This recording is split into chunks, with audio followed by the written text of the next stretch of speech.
Vamos a iniciar con la ingeniera Erika Rabajal, que nos va a hablar sobre todo de la obtención de datos, cómo se obtienen estos datos y cómo se procesan estos datos a través de la Dirección Nacional de Estadística y Análisis de Información del Sistema de Salud. Buenos días, mi nombre es Erika Rabajal. En este momento estoy acá con la Dirección de Estadística, con base a los atributos de la que se encarga de emitir cifras oficiales y sobre todo de proporcionar información que requieren los investigadores, las instituciones y en especial los estudiantes. Quisiera empezar con algo muy importante.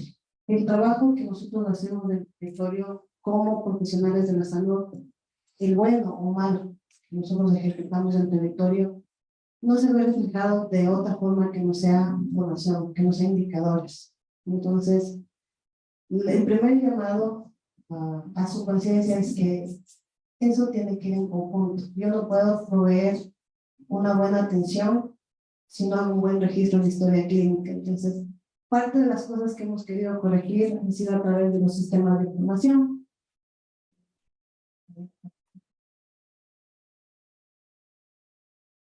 Entonces, como primer mensaje quisiera enunciar que nosotros, a través de la salud pública, los indicadores nos sirven para medir las dimensiones del estado de salud, ¿verdad?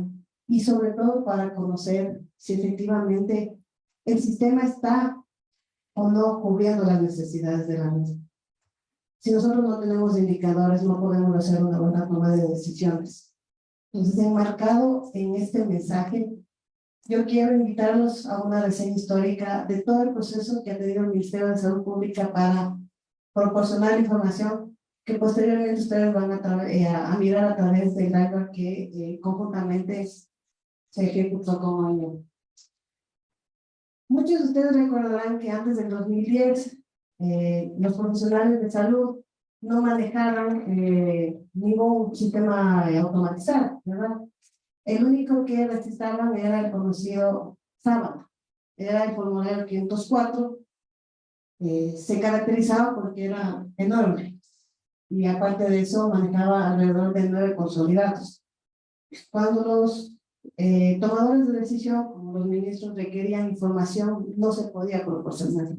Esta tenía a nivel de territorio desglosada en forma nominal, pero en plantas centrales se tenía consolidado. Nosotros teníamos a cuántas mujeres embarazadas habíamos vacunado, cuántos niños estaban inmunizados. Pero si de ese grupo se solicitaba información de qué rangos de edad y en qué periodo se les había proporcionado información, no se la tenía disponible.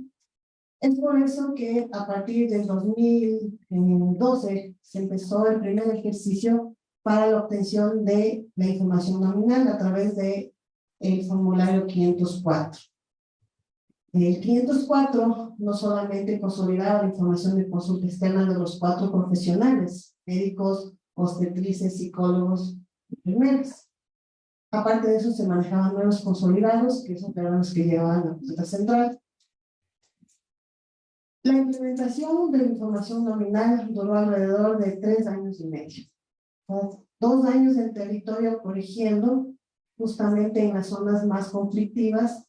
Fue un proceso un poco desgastante tanto para la parte administrativa como para el profesional de salud, porque de cierta manera nos tocó educar a los profesionales. Muchos no sabían manejar el CIEDIA y es por eso que quisiera hacer eco a las autoridades que parte de la formación que debería tener los médicos antes de salir a territorio es justamente manejar CIEDIAs. En este caso nosotros ya estamos en transición de CIEDIA. Aparte de que el proceso duró aproximadamente 3 años y medio, el ejercicio de la información nominal, las autoridades miraron los beneficios de ya poder hacer una caracterización de la población mucho más específica. En el 2017 se crea el SG-RDAC, que posteriormente se llegó a llamar, y hoy por hoy, muchos de ustedes lo conocen, el PRAS. El PRAS está totalmente implementado en el primer nivel de atención. nosotros estamos haciendo ejercicios como para ya introducirlo en el segundo nivel, en algunas áreas específicas como emergencia. Y hoy por hoy nosotros procesamos alrededor del equipo como 30 millones de registros en un promedio de 2 horas. Cuando yo menciono todo eso suena bonito, pero ¿qué hay por detrás de toda esta información? ¿Verdad?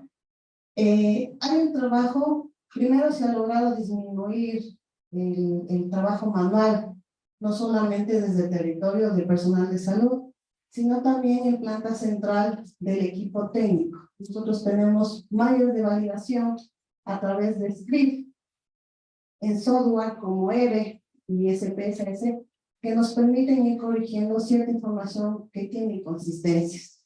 Estas mallas de validación en 2014 sí generaron algunos inconvenientes porque no subía la información a los servidores, teníamos diagnósticos masculinos en población femenina.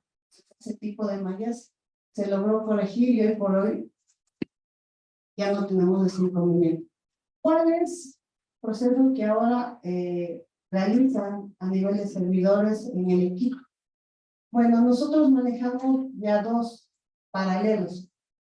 El PRAS está alrededor de 1940 unidades o establecimientos de salud, lo que corresponde al 88% de la información. Tenemos todavía un 12% de información que no es en tiempo real y justamente está atada a deficiencia de infraestructura o brecha tecnológica que también está atado al área de cobertura. Tenemos áreas que pueden tener buena infraestructura, pero el acceso tecnológico también es deficiente. Entonces, en ese proceso está todavía el ministerio mejorando. Dentro de lo que es PRAS, nosotros tenemos módulos ya que nos permiten hacer seguimiento de la población. Tenemos los módulos de admisión, identificación y seguimiento del paciente, los datos que se levantan a través de enfermería, específicamente la atención médica ya proporcionada, la vigilancia epidemiológica y el seguimiento nominal a grupos prioritarios como las mujeres embarazadas y como los niños menores de 2 años. Como les decía anteriormente, nosotros seguimos manteniendo el registro offline por el tema del déficit y brecha de infraestructura tecnológica, y en ese contexto, levantamiento de información corresponde a enfermería y a la atención médica. La información sobre los servidores son unas bases réplicas que nosotros obtenemos desde la custodia de TICS. Esas bases réplicas pasan nuevamente por un proceso de validación. Este proceso de validación, en cuanto a script de consistencia, integridad y oportunidad, son compartidas a través de dos importantes. Las bases de datos que se les proporciona a los organismos que las solicitan, los estudiantes, los investigadores, y también a los dashboards que por medio del ministerio se hacen públicos indicadores de macrogestión. ¿Cuál es otro de los procesos en los que todavía estamos nosotros inmersos? Sabemos a ciencia cierta que el Ecuador no tiene un sistema único sanitario. Estamos en ese proceso. Sin embargo, hay otros que están atados y que justamente nos sirven para la política pública. Entre ellos nosotros tenemos el nacimiento y el funciones que también se generan en los establecimientos de salud. Aquí lo interesante y lo complejo es que a partir de la pandemia el Ecuador fue uno de los países que logró sistematizar el levantamiento tanto de Revit como de defunciones, ¿verdad? Por temas igual de infraestructura y de mejoramiento arquitectónico, eso se limitó el año anterior y hoy nuevamente lo estamos impulsando.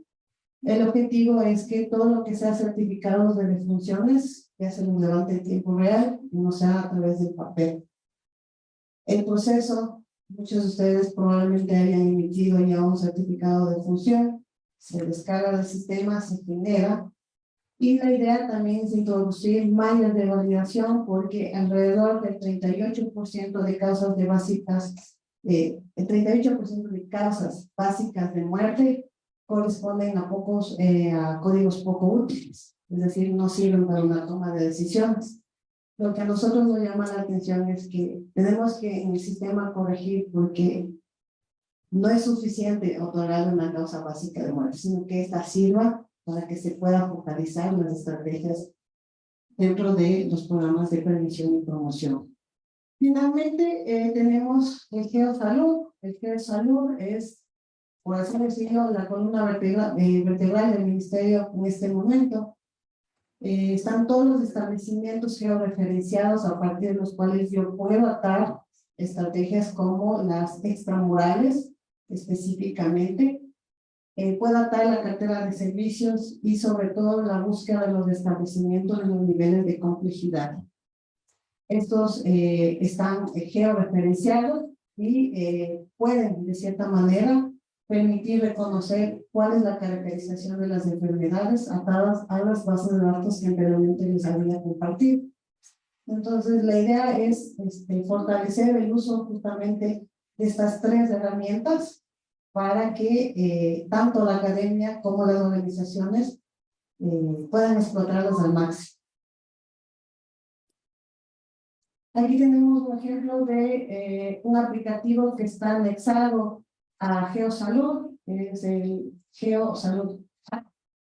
Este nos permite en tiempo real a los profesionales del territorio en actividades extramurales reportar a aquellos grupos prioritarios que requieren ser visitados con mayor frecuencia. Y sobre todo darle seguimiento a las atenciones. Dentro de los sistemas de información no es suficiente solamente agregar, ¿verdad?, mallas de validación. Nosotros tenemos que manejar estándares. En el 2010, el estándar que se agregó fue el uso del CIE-10. En este momento, el análisis para un traspaso a CIE-11 y complementar de cierta manera muchos de los componentes que están dentro del plan decenal es el CIE-11, ¿verdad?, como estándar internacional. Debemos tomar en consideración que el CIE-10 no es una clasificación estadística, es una clasificación de atenciones de morbilidad o mortalidad que permiten de forma macro caracterizar qué está pasando con la población. Entonces, ¿cuál es la diferencia entre las dos? La CIE-11 ya me permite incluir no solamente el diagnóstico, sino atar lesiones, hallazgos y de cierta manera el riesgo que ha tenido la persona frente a. También dentro de las propuestas, como nosotros somos un país plurinacional, hemos creído pertinente que el manejo de estándares no tiene que ser solamente respuesta a organismos internacionales que obviamente son tomados en cuenta como referencia. Nosotros tenemos varias áreas geográficas en las que los diagnósticos son muchos más específicos y no se parecen en nada al estándar internacional.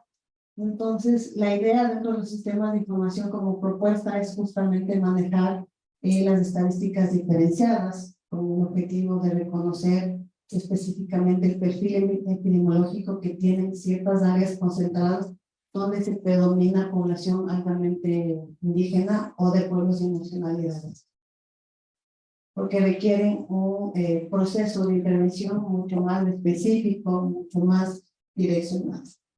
Ahora, todo lo que yo les he hablado hasta el 2017, el manejo de información y el traspaso de información no era complejo, ¿verdad? La institución solicitaba información y nosotros lo que hacíamos era entregar información.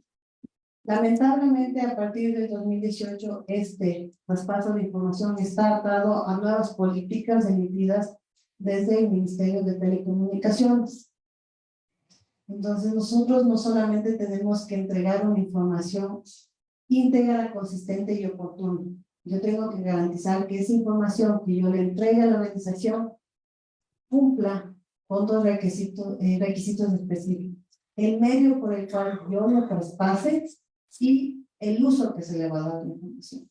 Es por eso que también se ha incluido dentro de los procesos de traspaso de información las responsabilidades que tienen los oficiales de seguridad. Muchas de las instituciones en este momento habrán recibido alguna respuesta donde que pues mencionan que los sí tiene que analizar la pertinencia de la entrega de información. Esto está atada a directrices específicas para no violentar la protección de datos de las personas. Recordemos que el Ministerio de Salud y cualquier establecimiento es custodio de la información que se proporciona, pero no somos los dueños. El dueño es el paciente. Si nosotros no tenemos un consentimiento informado, o mecanismos para avalar que sí podemos utilizar información, estamos infringiendo ese consentimiento informado. ¿Qué es lo que necesitamos para obtener sistemas de información? Bueno, ya hemos resaltado que los sistemas de información toman y son importantes para una buena decisión, sobre todo para construir política pública. ¿Qué es lo que nosotros necesitamos? Bueno, que el mejoramiento de la infraestructura tecnológica no se construya a partir de una arquitectura tecnológica. Los sistemas de información, cualquiera que esto sea, permitan interoperar entre los actores del sistema de salud y sobre todo que garanticen un desarrollo de software, una ingeniería de software. Una cosa es diseñar un sistema en el que yo incluya información y otra cosa es diseñar un sistema en el que yo cree esa información y esa información me sirva para tomar decisiones. Hemos intentado resaltar en este caso que lo que nosotros queremos es que la calidad del dato sea exacta, íntegra, oportuna y consistente. Entonces, el diseño de los software no solamente tiene que proveer la funcionalidad para lo cual se creó, sino que por debajo la información que se coloque ahí requiera la menor intervención manual de la persona que la utiliza. Tenemos, a través del ministerio hemos logrado hacer una reingeniería justamente de varias de las páginas. Si ustedes ingresan a Geosalud en cifras, van a tener varios apartados. Dentro de esos varios apartados tienen una principal que se impulsó el año anterior, que son datos abiertos. En datos abiertos ustedes van a tener acceso a información nominal y anonimizada que les puede servir a ustedes para hacer procesos de investigación. También tenemos dentro del ministerio un link, ustedes pueden acceder como investigadores y sugerir qué datos aperturar desde el Ministerio de Salud para investigación. Y a partir del ejercicio que se hizo con IEM, que va a ser parte de la cápita que tenemos como publicación de indicadores, también tenemos ejercicios en los que se ha logrado caracterizar mucha de la información que se tiene disponible. Y como para cerrar, les hago una invitación a través de Gobierno Abierto. Nosotros vamos a hacer un concurso denominado DataYam. Justamente el objetivo es que ustedes puedan acceder a la información que está dentro de datos abiertos y aportar desde su punto de vista cómo les gustaría ver la información. Es parte de lo que se trabajó con OIM también. Entonces vamos a ver los resultados de este estudio, de este trabajo en conjunto con OIM, la Pontificia Universidad Católica del Ecuador y el Ministerio de Salud. Son datos, análisis descriptivo del uso de los servicios de salud por parte de la población migrante en Ecuador del 2017 al 2021. En esta primera parte quisiéramos hablarles un poco del contexto migratorio, ya lo ha hecho nuestro jefe de misión también, pero contarles con la información que previamente contaba el país, contaba la OIM, y es que, digamos, la definición de migrante es una persona que ha cruzado la frontera internacional dentro de su propio país o fuera de su lugar de residencia habitual, ¿no? Son definiciones que utilizamos en las agencias, en OIM, en la ACNUR. Según datos del DAES, en el 2020, casi 281 millones de migrantes existían de manera internacional, y según datos del 2015 de OIM, 740 millones de migrantes internos en situación de desplazamiento. Casi 2/3 eran migrantes laborales. Las poblaciones en situación de movilidad se enfrentan a diversos obstáculos, ya lo había dicho también en nuestro jefe de misión, al momento de acceder de servicios de salud esenciales. Hay barreras lingüísticas, la propia condición de irregularidad, la ausencia de políticas de salud con enfoque en movilidad, hace que la migración se convierta en un factor social, un factor que determina la salud de la población. En Ecuador, en el año 2021, se registró un flujo migratorio general de 2.844.000 movimientos internacionales, de los cuales 1.376.000 corresponden a entradas internacionales, ¿no? Dentro del informe de evaluación conjunta de necesidades del Grupo de Trabajo para las Migraciones de Ecuador 2022, se estima alrededor de 500.000 personas venezolanas en el país, ¿no? También en este estudio, que es un estudio sobre todo de corte cualitativo, y vamos a contrastar, digamos, estos primeros datos preliminares con la investigación de nuestros consultores. En este estudio lo que nos decía es que el 16% de la población migrante no accede a servicios de salud en nuestro país. En cuanto a la salud de las personas, la movilidad puede repercutir en la vulnerabilidad física de las personas, sino también en su bienestar mental y social. La migración puede acarrear vulnerabilidades, exposición a factores de riesgo y a enfermedades no transmisibles. De acuerdo a las condiciones, puede exponer a riesgos relacionados con violencia, con tráfico, con trata de personas, explotación sexual y demás. Existe un considerable costo social para las familias con factores de riesgo en salud mental, hay un incremento del gasto de bolsillo, las condiciones inseguras, estresantes durante el tránsito pueden profundizar las enfermedades no transmisibles, pueden también ocasionar interrupción de tratamientos, ¿verdad? Sobre todo de las enfermedades crónicas, interrupción de condiciones de cuidado adecuado, lo que puede significar la adaptación a una nueva cultura, esto repercute en el comportamiento poco saludable, ¿no? Estamos hablando desde la cultura alimenticia, es decir, lo que comíamos en nuestros países, en nuestras ciudades de orígenes, y lo que vamos a encontrar posiblemente en los lugares de tránsito o en los lugares de acogida, ¿no? Condiciones de trabajo restrictivas pueden afectar un incremento de accidentes y lo vamos a ver ahora también en esta investigación.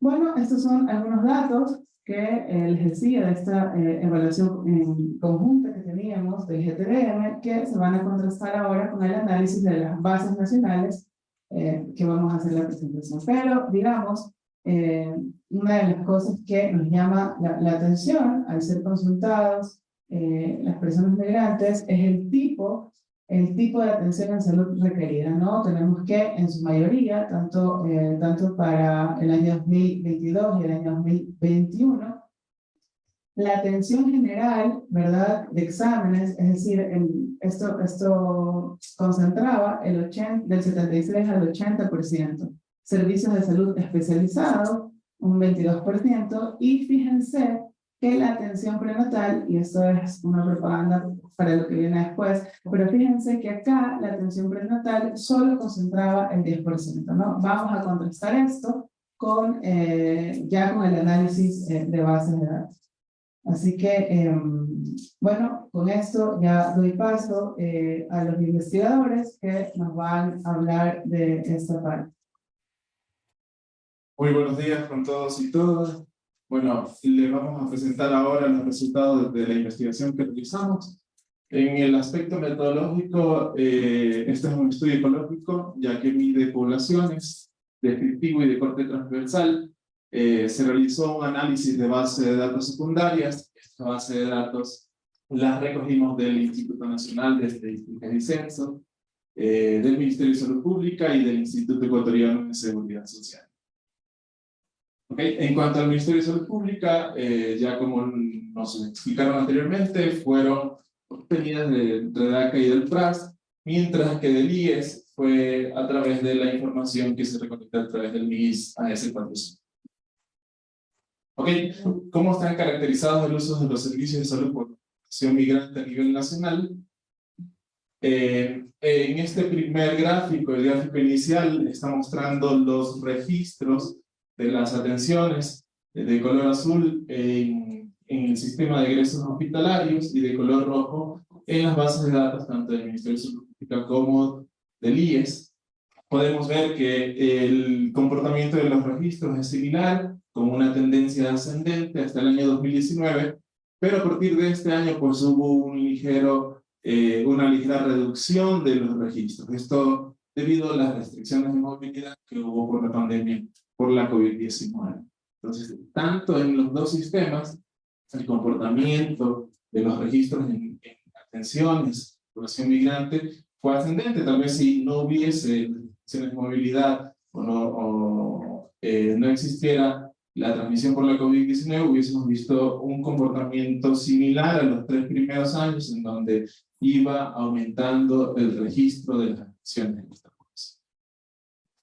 En cuanto al lugar donde se registraron en mayor proporción datos, como vemos en el mapa de color verde, Pichincha y Guayas, provincias que concentran el mayor registro de atenciones, tanto en egresos hospitalarios como en los sistemas de consulta externa a través de Red de Aeropras y Visa S400, y de forma heterogénea en el resto de provincias del país. Pero en el gráfico azul quisimos compartirle cómo se distribuía a través del sistema de ingresos hospitalarios la mortalidad en la población migrante. A pesar de que se concentra el mayor número de registros en Guayas y en la provincia de Pichincha, la mortalidad se concentra en otras provincias, sobre todo pues en la región interandina de la sierra y en la parte norte de la región, con bastante consideración en Napo, en Bolívar, en Cañar y en Santo Domingo. ¿Cómo ha sido la transición de la población que ha sido atendida? Inicialmente, una anterior. Inicialmente, las poblaciones que más se atendían en nuestro país provenían de Colombia y de Perú. Esto fue cambiando su comportamiento a lo largo de la serie de análisis de datos y se fue incrementando el registro, esto es, ingresos hospitalarios, de las personas que provienen de Venezuela, y se fue reduciendo pues tanto de Colombia como. Pero si podemos ver en número total de datos, a pesar de que el registro en Venezuela fue incrementándose, los registros tanto en Colombia como en Perú también siguieron el mismo comportamiento, incremento del número de registros tanto en colombianos como en peruanos, pero el número se incrementó de forma muy sustancial en los registros en la población venezolana.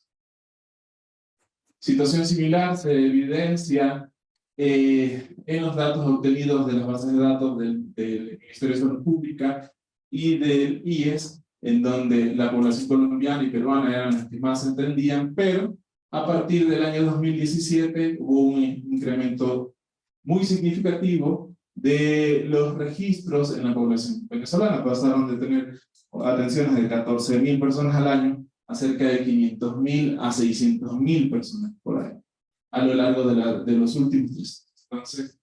Entonces, la población venezolana concentra la mayor cantidad de atenciones en la población migrante de consulta externa. Con relación, en estos dos gráficos, la figura superior muestra el porcentaje de variación de las atenciones tanto del lado derecho de los registros de ingresos hospitalarios como del lado izquierdo de los datos de Ministerio de Salud Pública e IES, en donde vemos que porcentualmente se iba incrementando de forma muy considerable los datos de un año a otro en comparación al año anterior, siendo el año 2019 el año con mayor porcentaje de variación de estos sistemas, pero, como ya se les comentó, en el año 2020 se reduce el porcentaje de variación de las atenciones en población migrante. En el gráfico inferior podemos ver, de acuerdo con el sexo, los registros fueron aumentando, pero sobre todo hay un predominio de las atenciones en mujeres con relación a los varones. Con relación a la edad, El grupo de atención, de mayor atención, va a ser las personas entre 9 y 34 años, tanto para ingresos hospitalarios como para las consultas externas, y va disminuyéndose en el resto del grupo de edades. Sí, como ya se les comentó, siempre mayor el registro va a ser en mujeres en comparación con los varones, llegando a una proporción de 3:1 en la comparación de hombres y mujeres. ¿Qué institución ha abarcado el mayor número de atenciones? Como podemos ver en el gráfico del lado derecho, de color verde se encuentra el Instituto Ecuatoriano de Seguridad Social, de color celeste el Ministerio de Salud Pública y de color rojo otros subsistemas. Abarcan en la población extranjera siempre en mayor proporción y con incremento progresivo en los últimos años las atenciones en el Ministerio de Salud Pública y se van reduciendo el número de atenciones en el Instituto Ecuatoriano de Seguridad Social. Esto en ingresos hospitalarios y de forma similar en las atenciones de consulta externa, tanto del Ministerio de Salud Pública como del IES, fue reduciéndose el número de atenciones en el IES y aumentando el número de atenciones en el Ministerio de Salud Pública, lo que nos puede dar una idea de que la población migrante tiene mayor captación en el Ministerio de Salud Pública y que también la oferta de un trabajo con seguro social pues, se ha reducido en este tipo de población. Recordemos que a partir de 2019 hubo un aumento de la población, sobre todo extranjera venezolana, y por lo tanto pues, el sistema que ha accedido en mayor proporción ha sido el Ministerio de Salud. Bueno, continuando con los datos que encontramos en nuestra investigación, yo me voy a referir a los motivos de atención que observamos en la consulta externa y en los egresos hospitalarios. Siguiente. Ya. En la figura 9 podemos observar las enfermedades, una distribución de qué enfermedades en consulta externa, qué causas de morbilidad son las que predominan. Podemos encontrar en primera instancia la hipertensión esencial, caries dental, diabetes mellitus, otras infecciones de las vías respiratorias. Podemos observar que las 3 primeras causas se deben a enfermedades no transmisibles. Asimismo, en las causas de morbilidad hospitalaria, es muy llamativo que las 3 primeras causas de egresos hospitalarios se deben a temas de embarazo, parto y puerperio, lo que suma aproximadamente un 30% de todas las atenciones, ¿no? Esto es un tema que nos causa admiración sobre todo y que lo vamos a desglosar posteriormente en una siguiente diapositiva. Siguiente. Dentro de las provincias con mayor registro dentro de lo que es consulta externa, vemos que Pichincha es quien concentra un 28.33% de las atenciones, seguidamente por la provincia de Guayas con un 13.51% de las atenciones y finalmente Carchi dentro de los 3 primeros lugares con un 6.97% que concentra atenciones, ¿no? Las causas que podemos ver a nivel de estas 3 provincias son similares. Podemos ver que en primera instancia está la hipertensión arterial, también el tema de caries dental y otras patologías bucales, también obesidad y diabetes mellitus, ¿no? Esto está en concordancia con lo que vimos anteriormente, que es el registro a nivel nacional.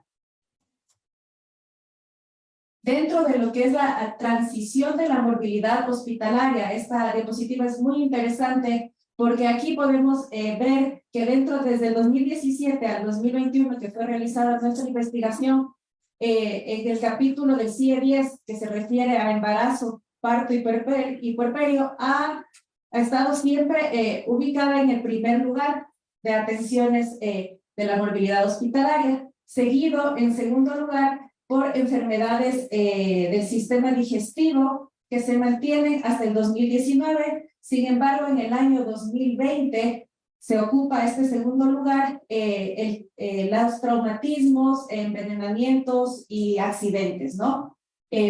También nos causa nos llama la atención el tema, el capítulo de neoplasias, que vemos que en el 2017, desde el 2017 hacia el 2021, ha ubicado desde el 7º lugar al 4º lugar. Entonces, estos sí son datos también que nos causan, nos llaman la atención, ¿no?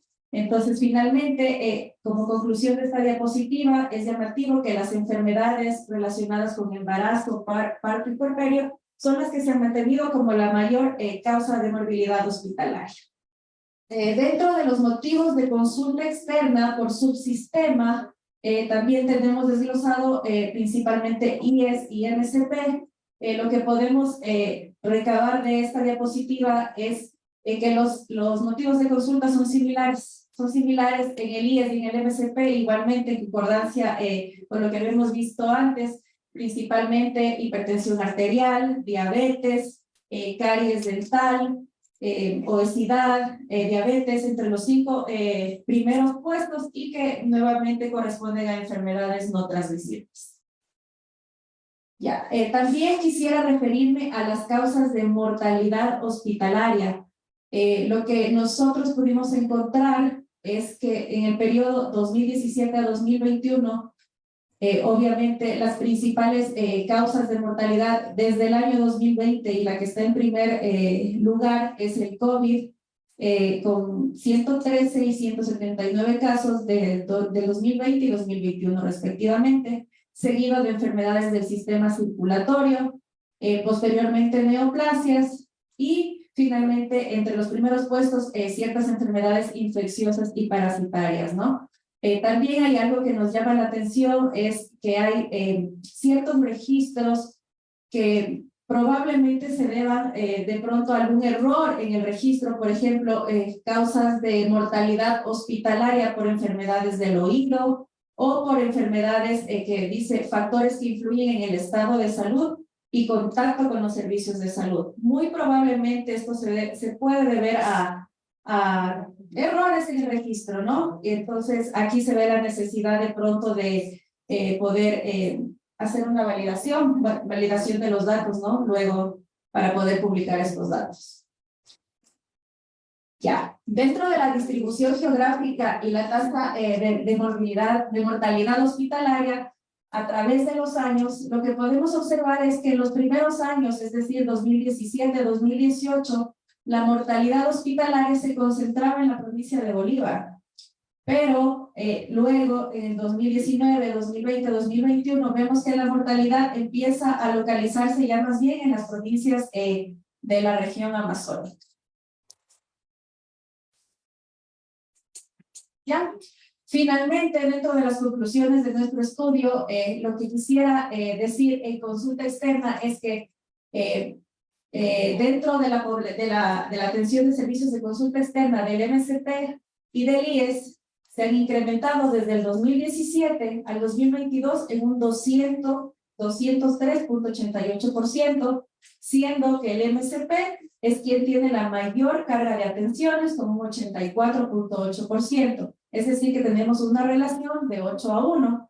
Además, las atenciones son más frecuentes en mujeres, en consulta externa, con una relación de 2-1 y con una tendencia al incremento de atención en mujeres. Además, que los grupos en los que más se registran atenciones en consulta externa son los grupos de 20 a 39 años y de 40 a 64 años. Es decir, que podríamos concluir que esta es una población que es económicamente activa, la que accede más a los servicios de consulta externa. Además, que las causas de atención en adultos, sobre todo en el grupo de adultos, son exámenes generales de rutina, con un 37 al 55%, enfermedades del sistema digestivo, entre un 8 y 12%, seguido de enfermedades o patologías del sistema genitourinario, en un 5 al 7%, y enfermedades endócrinas, nutricionales y metabólicas que concentran un 4 a 5%, constituyéndose las causas principales de atención de los adultos en la población migrante. Ok, en cuanto a egresos hospitalarios, inicialmente, como se les había explicado, la población migrante provenía de forma mayoritaria de Colombia, en los registros de 2017 y 2018, superando el 30% del total de las atenciones, pero a partir del 2019, la población de nacionalidad venezolana incrementó los registros de estos egresos hospitalarios en un 200%, manteniéndose registros similares en el año 2020 y 2021. Se han registrado alrededor de 100.000 egresos hospitalarios en la población migrante en el periodo de 2017 al 2021. En esta serie de estudios, el año 2019 ha sido el periodo de mayor registro, con alrededor del 26.44% de los registros de este periodo de análisis. Y finalmente, con relación al sexo, existe un mayor registro en egresos hospitalarios por el sexo femenino, con una relación 2:1 en 2017 y con una relación 3:1 en el año 2018 al 2021. El grupo de población de mayor registro son los mayores de 15 años, en especial el grupo entre 20 y 39 años, y las causas de morbilidad hospitalaria de egresos hospitalarios es de forma mayoritaria o predominante el embarazo, parto y puerperio. Corresponde a este grupo o condiciones de salud de los migrantes el mayor registro, presentando un incremento continuo a lo largo de los últimos años que suma en el año 2021 casi el 30% de las 3 primeras causas de egresos totales. La pregunta que tenemos, me imagino que la puede contestar Erika, que es ¿cuánto se ha avanzado en la implementación de la historia clínica electrónica? Bueno, primero debemos mencionar que Ecuador no tiene historia clínica electrónica, ¿verdad? Nosotros estamos en este momento desarrollando el expediente electrónico y justamente parte de la automatización es lo que nosotros habíamos presentado en las diapositivas. Hay muchos módulos dentro de la atención que nosotros podemos y debemos automatizar y estamos en el camino. En el caso de la consulta externa está automatizado al 100% todo y en este momento lo que estamos interviniendo son aquellos módulos correspondientes a hospitalizaciones. En este momento nos encontramos en una fase de pilotaje en lo que corresponde a emergencia. La idea y la finalidad es justamente llegar a atar y obtener la historia clínica única. Esto significa tener el registro desde el nacimiento, es decir, breve nacimiento. Erika Carvajal nació en tal establecimiento y a partir de eso tener el historial en todas las etapas hasta cuando muere. Ahí estaríamos nosotros hablando de una historia clínica, que sería el logro máximo que podamos tener como sistema de salud y como usted. Muchísimas gracias. No sé si alguien más, tal vez. No sé, en esa pregunta. Ay. ¿Sí puedo hacer?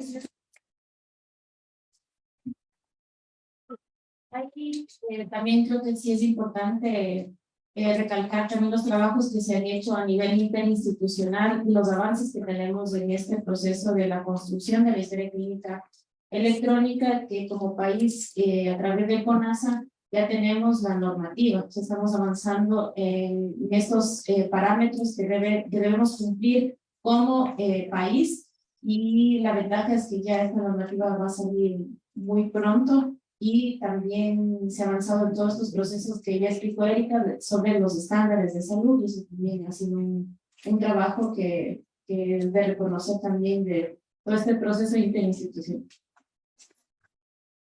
Buenísimo. Antes de continuar con las preguntas, que ya están llegando bastantes, quería mostrarles, tenemos tanto de la auditoría acá presente, pero también tenemos preguntas del Facebook Live. Bueno, este es el visor desarrollado por OIM, por los consultores, y como ustedes pueden ver, tiene dos viñetas: la viñeta de egresos hospitalarios, y la viñeta de las atenciones de consulta externa. Obviamente esto es un poco internet dependiente.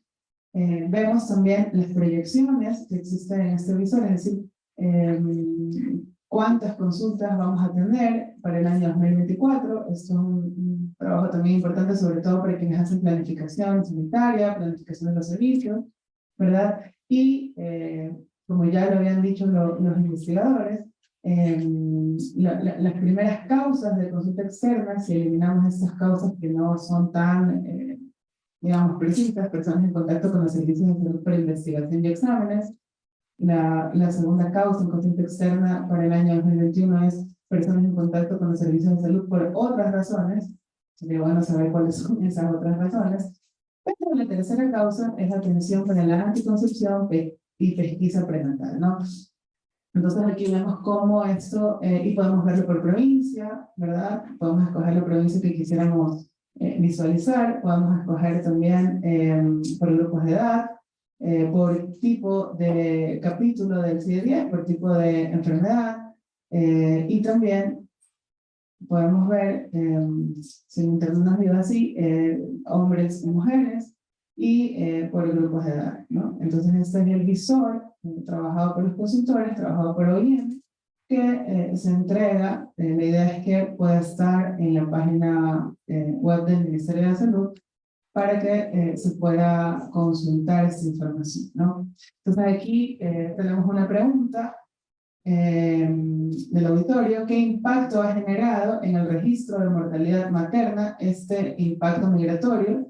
Sabiendo que la primera, creo que dice, o el parto de atención se relaciona con parto y embarazo. ¿Y qué limitaciones, esto es sobre todo para los investigadores, qué limitaciones encontraron para realizar el estudio? Bueno, buenas tardes, buenos días. Dentro de las principales limitaciones que encontramos fue realmente las bases de datos. Es importante mencionar de que sí tuvimos un aporte muy sustancial del Ministerio de Salud Pública con relación a las bases de datos de consulta externa.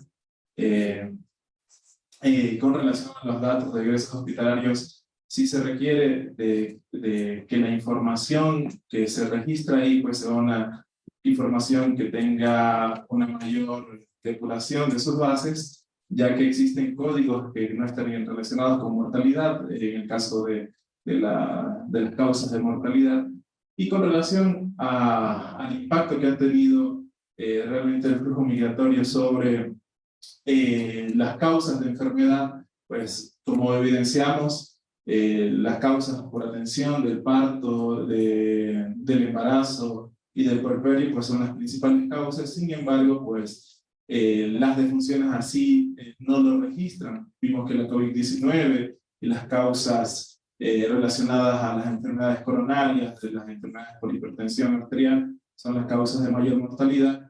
No obstante, pues las atenciones en embarazo, parto y puerperio no influyeron de forma muy sustancial en esta mortalidad.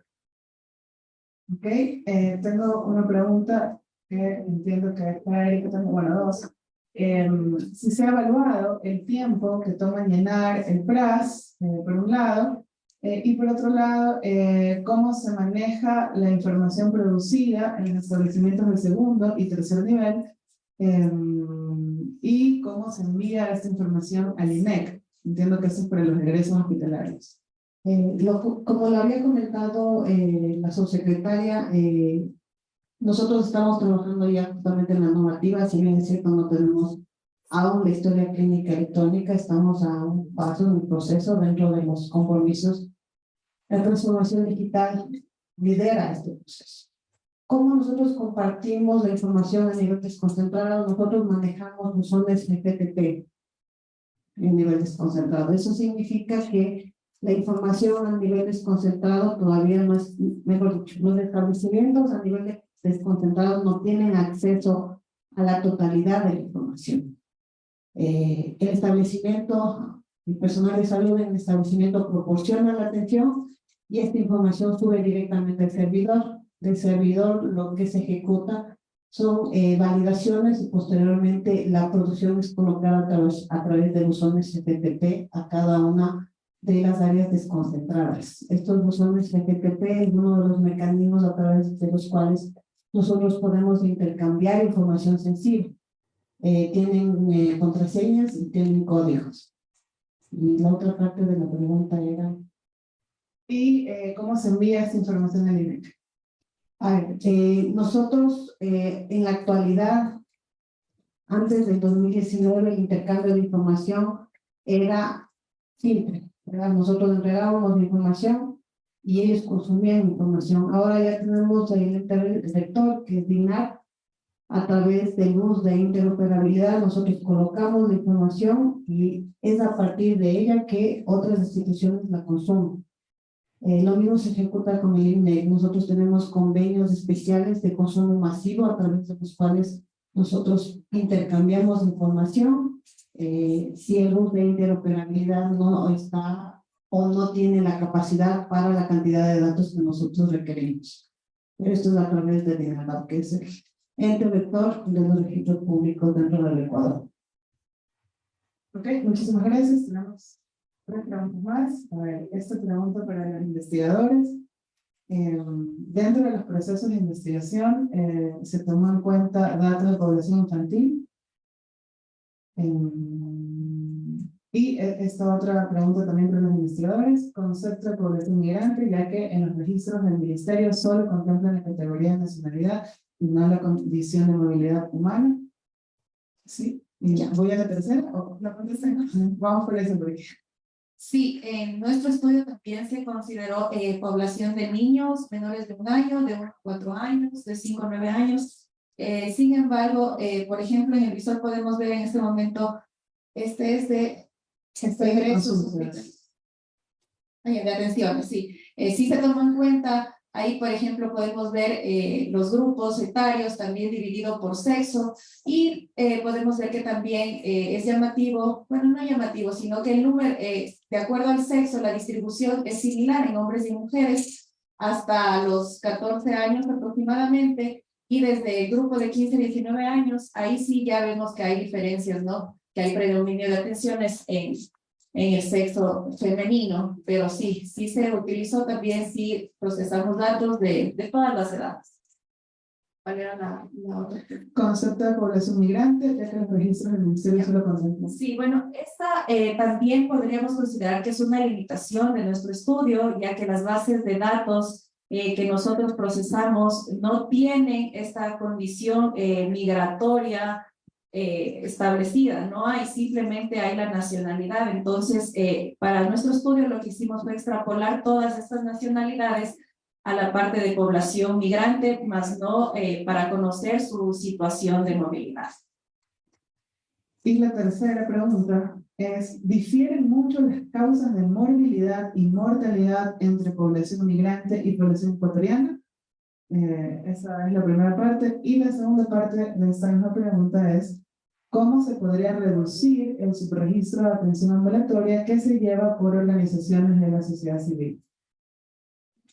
Ok, bueno, con relación a la diferencia de la mortalidad entre la población nacional y la población migrante, en los años 2019 y 2020 fue similar.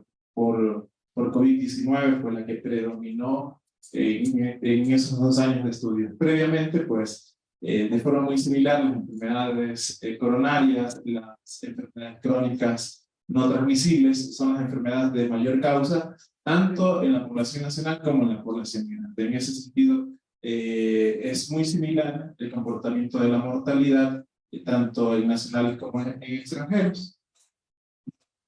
Ok, ¿y cómo se podría, tal vez esta pregunta, bueno, creo que sería para los 3 panelistas, ¿cómo se podría reducir el subregistro de atención ambulatoria que se lleva por organizaciones de la sociedad civil? Los datos que se producen en las historias clínicas de los establecimientos de salud de la red privada complementaria difieren en cada establecimiento de acuerdo a los sistemas o programas que llevan cada establecimiento de salud privado. Realmente tanto para el registro de las atenciones hospitalarias como para las enfermedades de notificación obligatoria, sí se requiere trabajar mucho en notificaciones de casos. Un ejemplo de una correcta articulación fue lo que ocurrió con la COVID-19 a través de una plataforma de registro único, tanto para la red pública integral de salud como para la red privada complementaria. Más sin embargo, es necesario implementar acciones similares para el resto de patologías. Y creo que es muy importante, sobre todo esta pregunta, ¿no? Es decir, cómo también los sistemas de información se adecúan a las necesidades de otros establecimientos, cómo se puede recoger esta. Bueno, en ese sentido, las dos acciones que está liderando el Ministerio de Salud Pública es la primera, el cruce de información que nosotros tenemos dentro de los servicios, de cualquier servicio, a través de la base de datos que lo tiene el registro civil, ¿verdad? Eso a nosotros nos va a permitir complementar y reforzar la consistencia de la información. Recordemos que hay muchas personas que no proporcionan todo su registro nominal, entonces la idea es rescatar a través de los cruces de las bases de datos masivas dentro del país y minimizar su registro. Eso como parte. El otro tema también, y esto había dentro de la presentación mostrado que otra de las estrategias que nosotros estamos impulsando y que prácticamente lo administra el Ministerio de Salud son el REVI de funciones. REVI de funciones, si bien está a cargo del personal de salud que emite la causa básica de muerte de la persona dentro del establecimiento, hemos creído importante que para utilizar la herramienta el médico debe saber utilizar la codificación series. Entonces, atado a manejar el sistema, se está implementando el fortalecimiento de capacidades y codificación en el personal de salud y codificadores en los establecimientos. Y lo tercero, si bien es cierto, los registros administrativos que maneja el Ecuador tienen su registro dentro de la clasificación de satisfactorio o no, los registros administrativos, tanto de estadísticas vitales como de esos hospitalarios, se encuentran en el 83%. Que este es un estándar dentro de la cobertura de calidad, lo que nos permite nosotros seguir utilizando este insumo como para investigación. La idea es subir a un estándar del 90%, como para poder extrapolar resultados. Pero cualquiera de los registros administrativos que se utilicen en el país están dentro de la clasificación de satisfactorio porque cubren el 80%.